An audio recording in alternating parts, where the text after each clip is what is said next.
কিছুদিন আগে আমরা একটি কাজে গ্যান্ডারিয়া চলে গিয়েছিলাম। আর গ্যান্ডারিয়ায় গিয়ে আমরা কি কি করেছিলাম, কি কি খেয়েছিলাম, কোথায় কোথায় গিয়েছিলাম, কিভাবে ব্যস্ততার সময় আমরা পার করেছিলাম তা নিয়ে থাকবে আমার আজকের এই ব্লগটায়। হ্যালো, আসসালামু আলাইকুম everyone, welcome to my new blog তুমি আর আমি। সকাল সকাল ঘুম থেকে উঠে আমরা নাস্তা টাস্তা খেয়ে গ্যান্ডারিয়ায় চলে যাই। গরম ছিল কিন্তু রাস্তাঘাট মোটামুটি ফাঁকা ছিল, যার জন্য আমাদের যেতে তেমন একটা সময় লাগেনি। থেকে আমরা চিকেন ফ্রাই নিয়ে নিয়েছিলাম, আর বাকি নাস্তাগুলো আমরা বেলি রোড থেকে নিয়ে আসি। এই তো ফাইনালি আমরা বাসায়ও চলে এসেছি। এখন আমরা যে হালকা পাতলা নাস্তা নিয়ে এসেছিলাম এগুলো আমরা খাবো। কায়রো অলরেডি চিকেন ফ্রাই দেখে ও তো এখন চিকেন ফ্রাই খাওয়া শুরু করে দিয়েছে। চিকেন ফ্রাইটা নাকি ওর খুব পছন্দ। তাছাড়া আমার এই বেসিক বার্গারটা খেতে খুব মজা লাগে, যার জন্য আমি আসলে এই বার্গারটা নিয়েছিলাম। জুসি টাইপের বার্গার আমার অত একটা ভালো লাগে না। আর আপনাদের ভাইয়া বাকি সবার জন্য চিকেন প্যাটিস নিয়ে নিয়েছিল, সেটা এখন গরম গরম আমি একটা প্লেটে সার্ভ করে দিচ্ছি সবাইকে খাওয়ার জন্য। আমার শাশুড়ি আমাদেরকে দেখে চিকেন বিরিয়ানি রান্না করার জন্য প্রস্তুতি নিয়ে নেয়, কারণ রাইস কুকার ছাড়া আর অন্য কোনো অবলম্বন নেই। গ্যাস যেহেতু থাকে না, রাইস কুকারেই সবকিছু রান্না টান্না করতে হয়। আর শর্টকাটে তাড়াতাড়ি ভাবে রান্না করার জন্য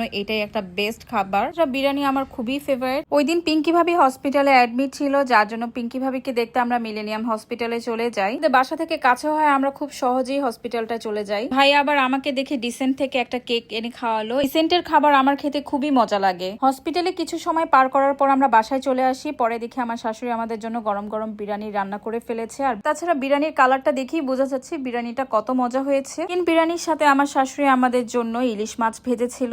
আমার আজকের ব্লগটা এই পর্যন্তই। ভিডিওটা ভালো লাগলে অবশ্যই আমার পেজটাকে লাইক, ফলো এন্ড শেয়ার দিয়ে আমার পাশেই থাকবেন। আপনাদের সাথে দেখা হবে আমার নেক্সট ব্লগে। ততক্ষণে আল্লাহ হাফেজ।